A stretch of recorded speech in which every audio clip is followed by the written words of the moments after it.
Ja, hi.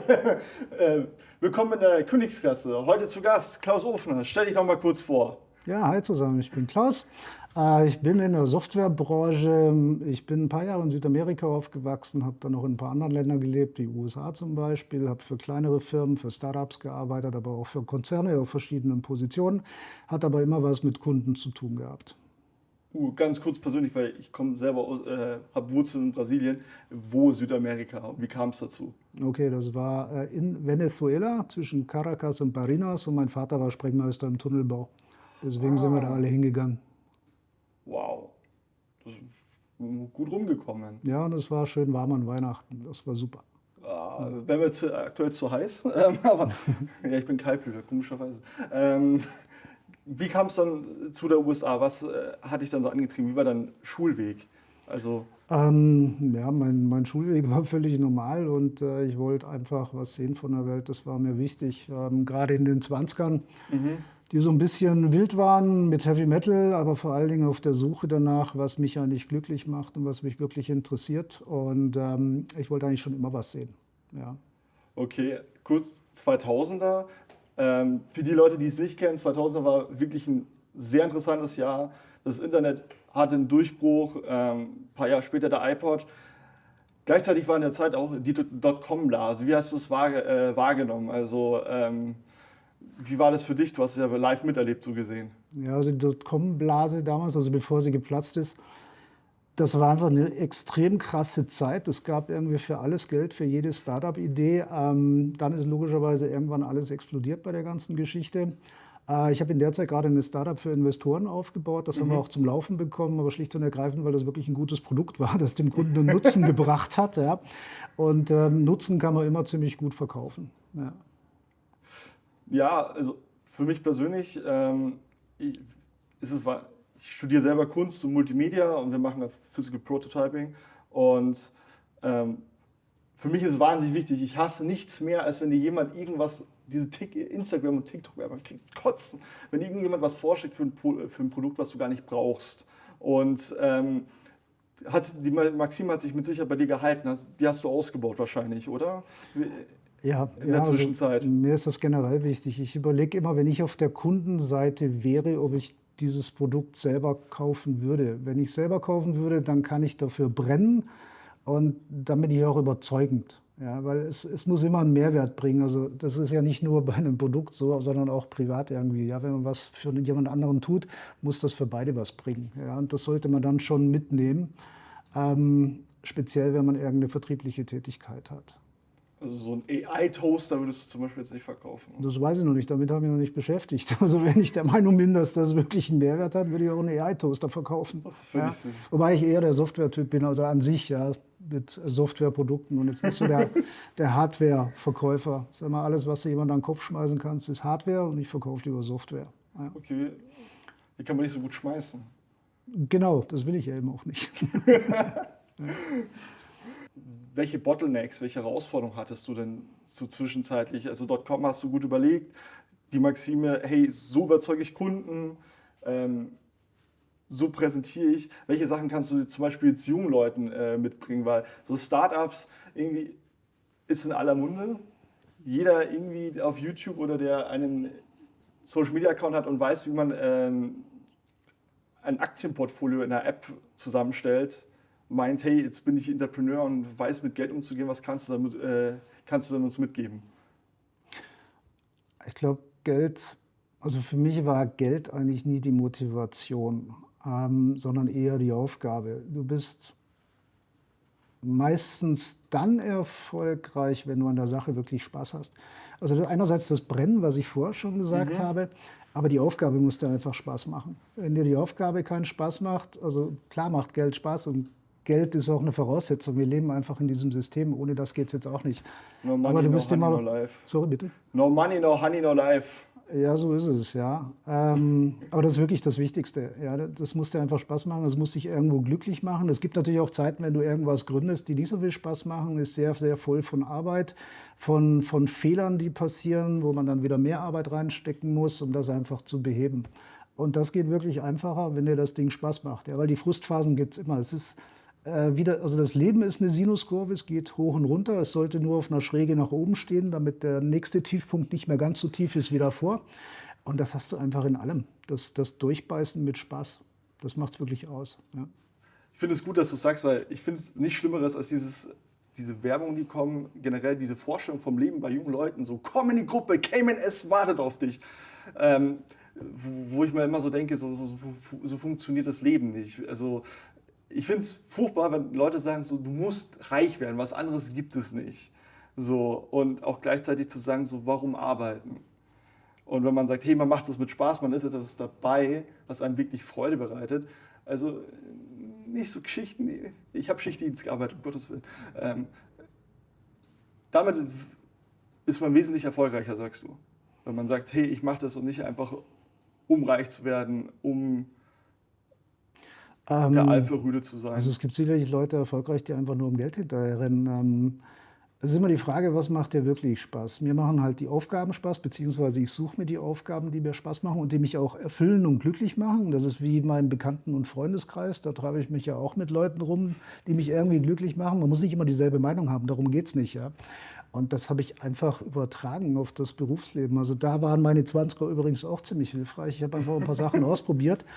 Du musst einfach mal gegen die Wand laufen und sagen, okay, das will ich wirklich nicht, sondern ich will lieber das. Und dann tust du dort halt alles, was du brauchst, um das hinzukriegen. Oder in Kurzform, triff Entscheidungen, trag die Konsequenzen. Auch Okay, negative Sachen haben ja was Positives, wenn man da was mitnimmt und sich verbessert. Ja. also einfach jetzt sagen so, hey, hör auf, man ist ja so dabei, so ich möchte einen perfekten Lebenslauf haben. Einfach zu sagen, hey, ich renne einfach mal los, schauen, wo ich hinkomme, wenn treffe ich die Wand. Also einfach loslassen, sich zu sagen, hey, ich lasse los, weil viele Jugendliche, ich habe eine Bertelsmann Stiftung gelesen, verschwinden einfach ab dem 18. Lebensjahr komplett vom Radar von unserem vom Bundesstaat. Und du würdest einfach sagen, hey, macht euch nicht so im Kopf, rennt einfach los. So einfach, just try Ja. it. Also ein perfekter Lebenslauf, denke ich, ist sicherlich in Konzernen irgendwo gefragt oder nahe in den Konzernen. Das Praktikum, jenes Praktikum, da noch ein Schein, hier noch ein Schein. Ich persönlich, also ich habe zwar in Konzernen gearbeitet, aber jetzt nicht in Führungspositionen, die kamen erst später. Ich mag ganz gerne Leute mit ein bisschen einem verrückten Lebenslauf, weil die einfach was ausprobiert haben. Ja? Das ist jetzt kein Gut und kein Schlecht, sondern es ist eher so meine Tendenz. Ja? Und wichtig ist eigentlich, dass du ein gemischtes Team hast, um kreativ zu sein. Ja, und das ist auch okay mit jemandem mit einem perfekten Lebenslauf und vielleicht einem unperfekten Lebenslauf, was immer die Definition davon ist. Dann hast du eine gute Mischung im Team und dementsprechend, also es ist wichtig über die Generationen, ja, also über Generationen ein Team zu haben, natürlich auch logischerweise alle Legender, die es gibt, weil diese Verzahnung der Generationen ist ein Pool von unendlichen Ideen. Und die Mischung macht es eigentlich eher. Also wenn ich denken würde, nur perfekt oder nur nicht perfekt, ist das eigentlich auch schon wieder eine Ausgrenzung. Und das ist eigentlich immer der falsche Weg, was auszugrenzen. Ja, einfach mal zuhören. Ja? Weil es gibt so einen Spruch, dass der Manager am Schluss sprechen sollte. Ja, wenn du in einem Teammeeting bist und alle reden schon irgendwie und dann sagst du irgendwas, dann hast du immer Leute, okay, Chef hat was gesagt und dann sagen wir jetzt nichts mehr dazu. Also das Patriarchale, so von oben herab. Ja, das ist ja kein Führungsstil, das ist Management. Du brauchst eine Führungskraft und nicht einen Manager. Ja, ich meine, diese Managementkultur, bei uns sind alle Türen offen, von der halte ich relativ wenig, weil wer bitte geht zu einem C-Level rein, weil er gerade was hat. Besser ist, wenn die Führungskraft mal rumläuft und mit den Leuten spricht am Arbeitsplatz. Ja, und da mal ein bisschen reinkommt und auch in den Teammeetings, Teambuilding, was man alles brauchen kann. Den Leuten muss einfach klar sein, dass jedes Wort, das sie sagen, wichtig ist. Ja, weil selbst eine Idee, die nur zu 10% was kann, ist immer noch eine Idee, die für 10% was kann. Und die kann man dann ausbauen und das gerade im Team. Ja, das ist das, meine Kommunikation ist das Wichtigste. Was du gesagt hast, finde ich super schön. Was ist für dich wichtig für ein gutes Zusammenleben auf der Arbeit? So, was hast du da für Erfahrungen gemacht? Es ist wirklich die offene Kommunikation innerhalb des Unternehmens. Es darf keiner Angst haben, was Falsches zu sagen, weil es gibt eigentlich nichts Falsches. Ja. Und der berühmte Spruch, der wahrscheinlich seit 700 Jahren existiert, es gibt keine dummen Fragen, das sehe ich auch so. Die Leute müssen einfach das Gefühl haben, dass es als Teamarbeit ist. ein Titel, also ein Jobtitel ist eine Hierarchie, die brauchst du. Ja? Umso größer die Firma, umso starrer sind auch die Prozesse, damit du es gesteuert kriegst. Der Entscheidende ist aber einfach, dass du innerhalb den Meetings, dass das alles gleichgestellt ist. Punkt. Und schon ist das relativ einfach. Ja? Die Leute müssen sich trauen. Ich weiß ja nicht, jeder trägt so ein Päckchen rum im Leben. Ja? Aufgrund der Erfahrungen, die er gemacht hat. Ja? Das weiß ich ja vorher nicht. Das kriege ich erst raus, wenn ich dann Einzelgespräche geführt habe, wenn die Leute auch bereit sind, sich zu öffnen. Und deswegen muss einfach jeder das Gefühl haben, er wird gehört. Jedes Wort ist wichtig. Hört sich komisch an, ist aber so. Ja, nee, auf jeden Fall. Also ich wollte so, auf was kann man achten, wenn man jetzt sagt, hey, du bist jetzt gerade im Bewerbungsgespräch, du schaust dir ein Unternehmen an. Was ist so wichtig? Zu sagen, hey, da fühle ich mich wohl, damit kann ich committen, da passe ich rein. Ist es so, ist natürlich typabhängig, manche Leute mögen es auch, obwohl sie jung sind, dass sie gesiezt werden oder so, aber worauf kommt es da an? Also welche Erfahrungen hast du da gemacht? Also ich hatte auch mal erfahren, dass mein Chef sich meinen Namen nicht merken konnte und mir immer eine Nummer zugeteilt hat zum Beispiel. Also allen Praktikanten, wir hatten 4 Praktikanten, wir hatten dementsprechende Nummern. Okay. Und deswegen solche Sachen zum Beispiel. Also Namensschild hätte ich doch besser gefunden, ja. Aber geil. Anstatt eine Nummer, ja. Ich sag mal, ein Bewerbungsgespräch bedeutet doch für beide eine Bewerbung. Das Unternehmen bewirbt sich bei dir und du bewirbst dich bei dem Unternehmen. Das muss einfach zusammenpassen. Wenn man das Gefühl hat, dass man in ein Unternehmen nicht reinpasst, dann will ich da nicht arbeiten. Hattest du mal solche Erlebnisse? Dass du reinkommst, der Sief tropft von der Decke, die Kaffeemaschine kaputt? Ja, eher von beiden Seiten. Also das muss ja gar nichts Schlimmes sein. Das kann einfach sein, okay, die Art und Weise, wie die Firma operiert, passt vielleicht nicht zu mir. Also das ist gar nicht negativ, sondern deswegen habe ich vorher gesagt, es ist wichtig, rauszukriegen, was einen glücklich macht und was man wirklich will. Und es ist natürlich schwierig zu beurteilen, ganz am Anfang, okay, passe ich da jetzt irgendwie rein, weil ja auch von der Seite, also wenn du nicht der Bewerber bist, sondern die Gegenseite, bei dem sich beworben wird, kann er vielleicht kommunikativ am Anfang auch erstmal schüchtern sein, ja? Also introvertiert oder sonst irgendwas. Also man muss sich auch irgendwo finden. Es ist echt schwierig. Ja? Viele sagen, dafür gibt es die Probezeit. Ja, die gibt es zwar dafür, aber irgendwie verlieren beide Seiten dann schon wieder Zeit ja, bei der ganzen Geschichte. Muss sich am Ende ein bisschen aufs Bauchgefühl verlassen. Was ist wichtig für eine gute Work-Life-Balance für dich? Das ist für mich fließend. Macht mir der Job Spaß, macht mir meine Freizeit Spaß. Und dann passt das schon. Wenn nicht, dann habe ich falsch gewählt. Ja. Also es gehört für mich einfach zusammen.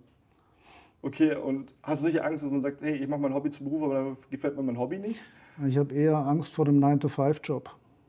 Was wolltest du werden, als du klein warst? Also ja, das weiß ich interessanterweise gar nicht mehr, aber was ich immer wollte, weg. Ich wollte immer weg, ja, und sehen, was die Welt noch so zu bieten hat. Also wie sieht es dort aus? Wenn wir früher in Urlaub gefahren sind mit meinen Eltern, oder unseren Eltern besser gesagt, und wir angekommen waren, habe ich mir überlegt, was kommt jetzt, wenn wir noch 50 Kilometer weiterfahren oder 100 oder sonst irgendwas. Das ist auch ein bisschen der Grund, warum ich wahrscheinlich in meinem Leben jetzt knapp 25 Mal umgezogen bin, also auch über Kontinente und Länder, weil mich das einfach interessiert hat. Ja, was passiert da? Auch der Austausch zwischen Menschen, Kulturen. Gastfreundschaft, die besten Gastfreundschaften habe ich immer in Ländern festgestellt, wo es den Leuten nicht so gut ging. Also wenn man einfach mal rumgereist ist. Also ich bin da jetzt kein Forscher, ja, und habe ich da jetzt auch nicht in dem Bereich so intensiv für die Länder interessiert, sondern eher für die Menschen. Ich finde Gespräche mit Menschen unheimlich wichtig. Also gerade beide sprechen irgendwie so Englisch, ja, ist aber nicht die Muttersprache, dann hast du grob dasselbe Vokabular. Dann kriegst du ziemlich viel raus, ja. Da machst du unheimlich tolle Erfahrungen. Und also ich bin dadurch bodenständig geblieben, weil ich einfach mal gesehen habe, hey, ich kann mir aussuchen, was in meinem Kühlschrank ist. Und es gibt aber einfach Leute, die können sich das nicht aussuchen. Ja, also leider geht das mittlerweile in Deutschland auch so los oder schon ein bisschen länger. Aber das hat mir unheimlich viel gegeben, diese Gespräche mit anderen Menschen, den Erfahrungen. Das hat mir auch für mein eigenes Leben viel gezeigt. Ja. Natürlich muss man viel selber ausprobieren, logischerweise. Du kannst dich nur auf Erfahrungen von anderen verlassen. Aber das ist schlicht und ergreifend cool, wenn man mal einfach jedem zuhört. Und was war deine allerschönste Urlaubserfahrung, so, wo du sagen würdest, hey, das wünschst du jedem Mal gesehen zu haben? So ein Caspar David Friedrich-Moment. Das war meine Hochzeitsreise nach Mauritius. Definitiv. Mauritius fand ich aus mehreren Dingen schön. Schöne Insel, schöne Temperatur, schönes Klima. Aber da leben auch 4 Ethnien, die sich echt gut untereinander verstehen und sich gegenseitig respektieren. Also wie gesagt, ich unterhalte mich gerne immer mit Leuten.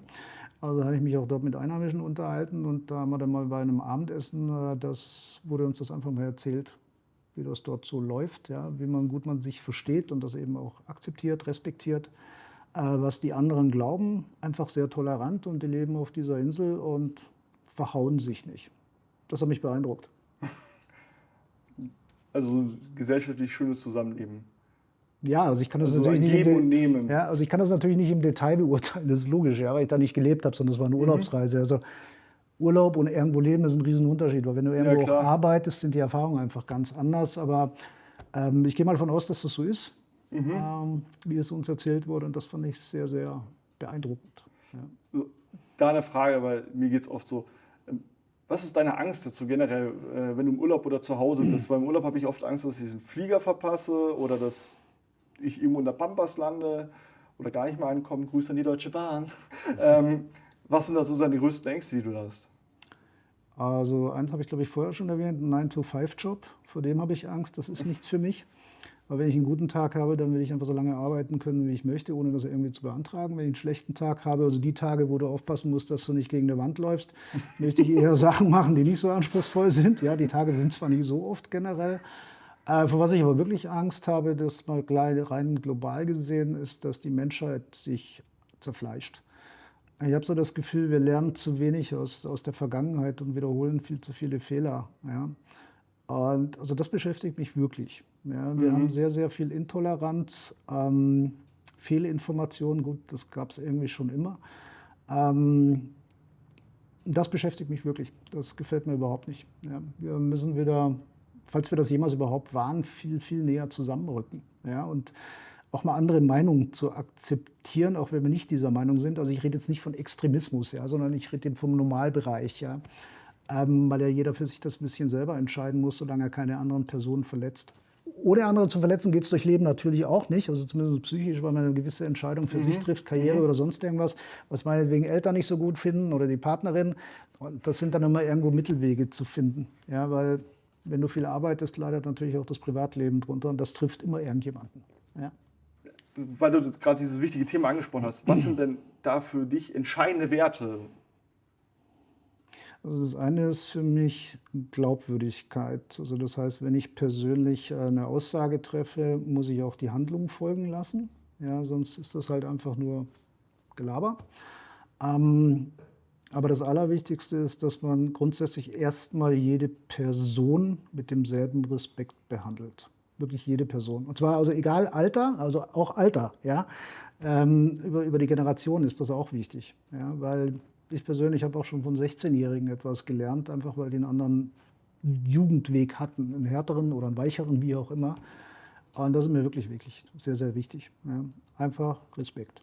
Was wünschst du dir denn gerade aktuell mit dem, was du gerade gesagt hast, für die Zukunft? Was sind so die Wünsche, deine Wünsche, deine Vorstellungen?